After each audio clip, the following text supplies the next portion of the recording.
Everyone. Welcome to Café.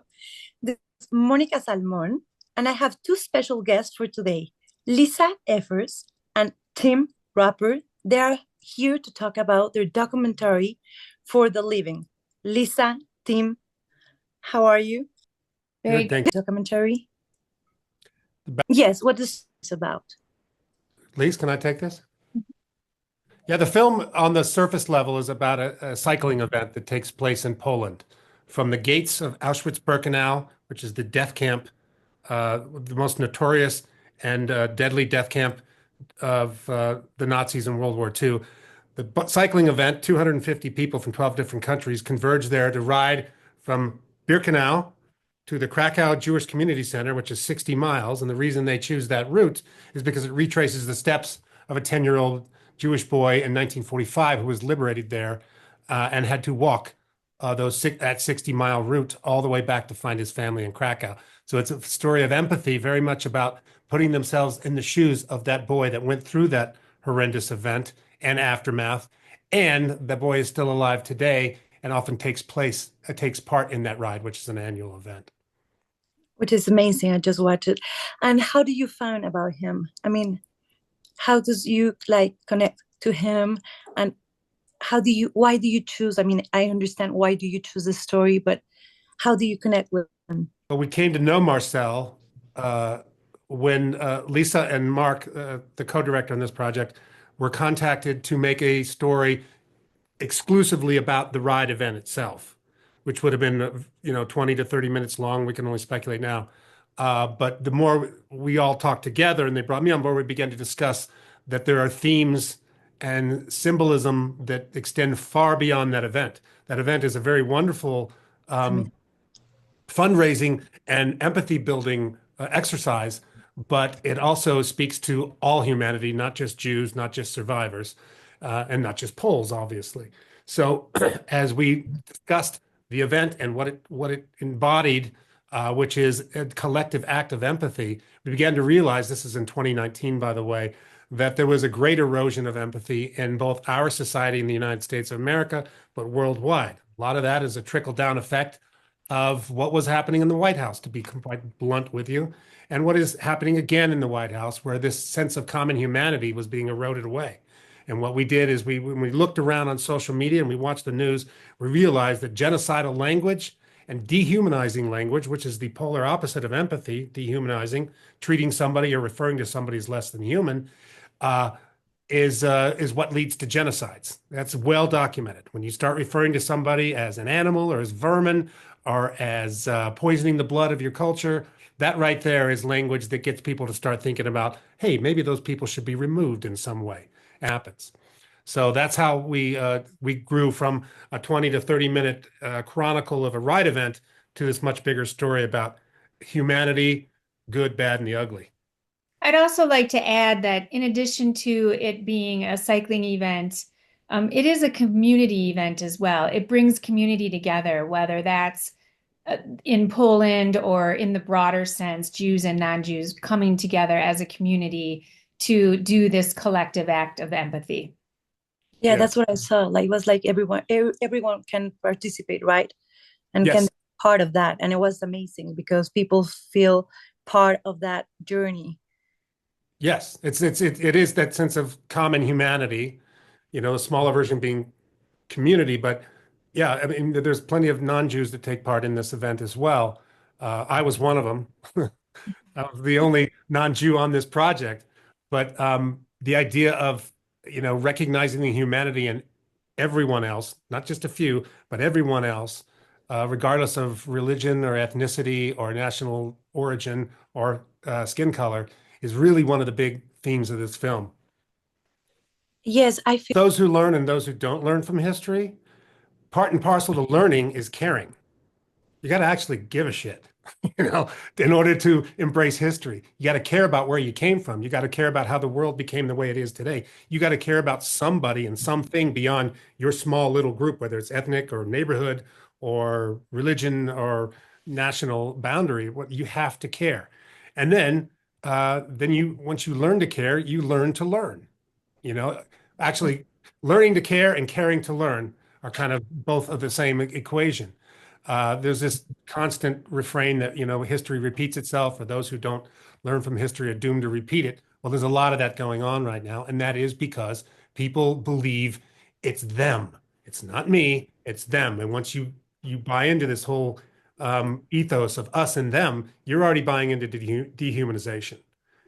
Whether it's Jews, whether it's Christian Armenians, whether it's Muslims, whether it's Hispanic people south of the United States, whether it's uh, Ukrainians versus Russians, this us and them mentality is what infects all of us. And the point we make in this film about education is, a lot of us at an older age, even, adulthood may be infected by that to some degree already. We've got to start with the children.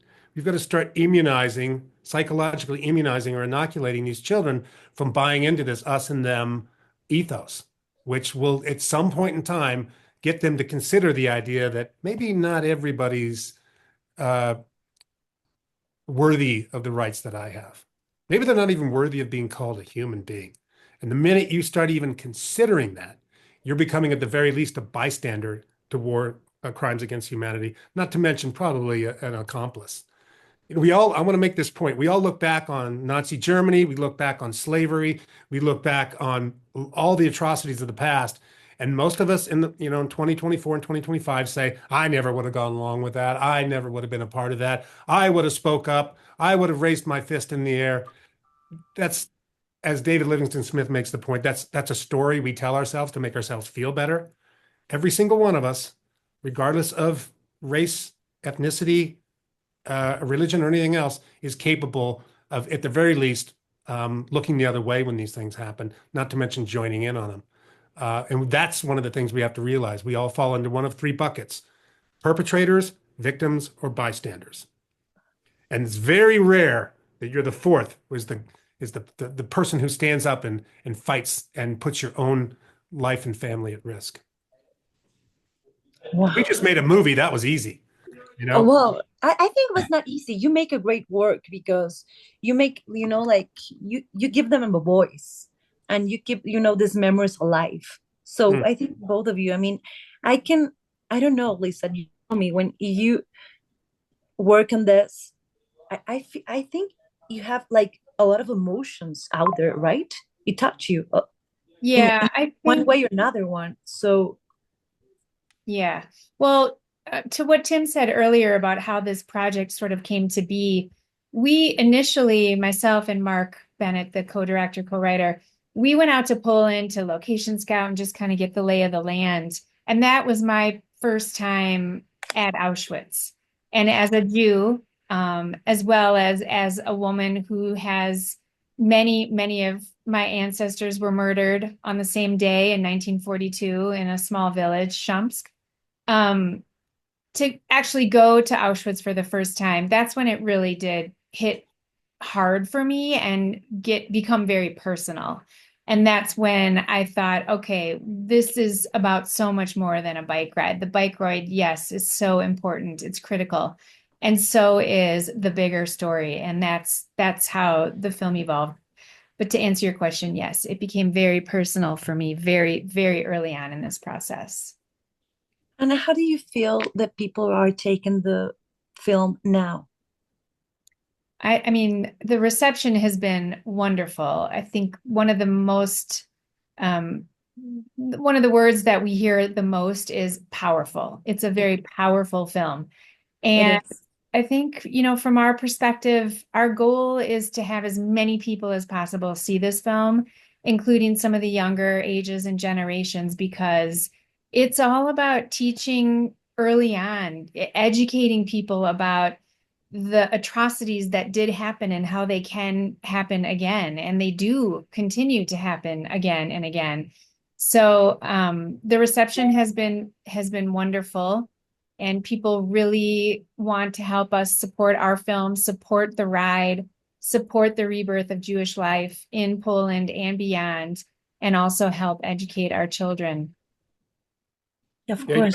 the interesting thing about history is, the most effective way you can look back on history, any episode in history, is to think that could have been me. I don't care what country it was or what the people were or what the conflict was about. You're a human being. That could have been you. And in some cases, that still may be you. You know, you talk about the uh, the issues facing the southern border of the United States and the dehumanizing language that has been used ad nauseum, and it's there's no question about it. That's what it is. Um, I went to high school in El Paso, Texas, and Okay. about 4 blocks away from that Walmart where all those people were massacred. It meant a lot to me personally because geographically and physically I had been there. But at the same time, I try to look at all historical events that way, whether it's Tutsis in Rwanda or the people of Darfur or the Ukrainians being brutalized by the Russians, you know, and the African American slavery and Native Americans in this country. They have children, they love them. They love, you know, they have a sense of common humanity just as much as or little as we do. So one of the objectives of this film was not to just to talk about the Holocaust, because it's very easy for someone to get the misperception that, oh, it's another Holocaust movie. I've pretty much learned about all that, or they pulled all the emotional strings on me that are ever going to pull. That's not the case. I think we come at that singular event in a very different and detailed and intimate way. But also this idea that history does repeat itself because we keep throwing out this bumper sticker phrase, never again, yet we don't live up to it. And one of the big challenges I put to myself is when I started trying to craft the structure of this is when are we going to finally say never again and really mean it? Exactly. Yes, yes. And when, Tim, when we're gonna say Good. And you know what else is it's like one piece of the equation is memorialization. All these memorials that are built to the people who have been killed and died, these are very, very important pieces of real estate in the world. We put a lot of energy, time, and a lot of land towards all that, which is very, very important. But when are we going to take some of that time and that energy and start rehumanizing those of us who are still here so that doesn't happen again? Rather, you know, I mean, it's great. Education is great. Rule of law, international law is great. But you can't change the mind until the heart is changed. And how can we Tim, how can we principle. change, sorry, how can we change that heart? How can we go and change this, like this awareness of it could be me, it could be you, like there is like I feel in this time we are repeating these cases and we are lack of empathy. So how can we touch this heart? Well, we came at it in the most practical way we could, which was to start at a younger age. I think you can make older people feel things. We're all born with empathy. Let's not mistake that. That's one of the points of our films. Babies and young children have an automatic resistance to wanting to do harm to other people, other human beings. They recognize the human being, and a baby recognizes a baby. But that gets worn down, that gets stripped away from us by society, by members of our family, by holes in the educational system, by our culture, by our politics. I mean, it's trickling down from the very top now.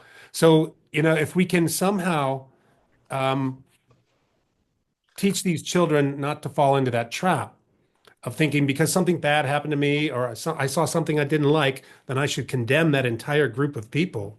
You know, again, that's a sliver of dehumanization there. If we can start to do that, at least we can save the next generation. I would like to think we could do something about the adult population now, but that division we have right now is very, very much by design. You know, I hate it when I read these political articles.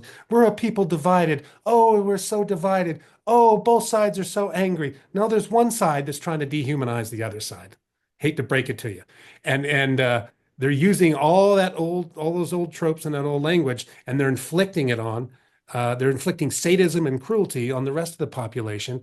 And the rest, those of us who speak up aren't just divided. We know it's wrong because we learn from history and we have hearts and souls and compassion and empathy. So that heart, soul, compassion, and empathy is something that is contagious, but it's harder to spread it than it is resentment and hatred and rage and fear and disgust, which are all the ingredients of dehumanization. Yes, you're right. Well, Team Lisa, thank you very much for being here with us today. And thank you for sharing all of this with us. I hope people really, really watch the documentary because they're going to understand and they're going to like make conscious about everything, right? So thank you very much for being here. There is something that you want to share so quickly with the audience? I would say if you're curious about this film, go to our website, which is forthelivingmovie.com. I'm sure you'll throw it up on the screen at some point. Yes, But of that course. tells you everything you need to know about the intent. It has a trailer, it has a synopsis, and it also tells you where we'll be appearing around North America and hopefully a little bit in Europe as well. And if you are interested in screening outside of a festival in your city, there's contact information on that website as well. Okay, perfect. Lisa, Tim, Thank you so much for thank, having us. thank you very much. Thank Thank you. you. Very good.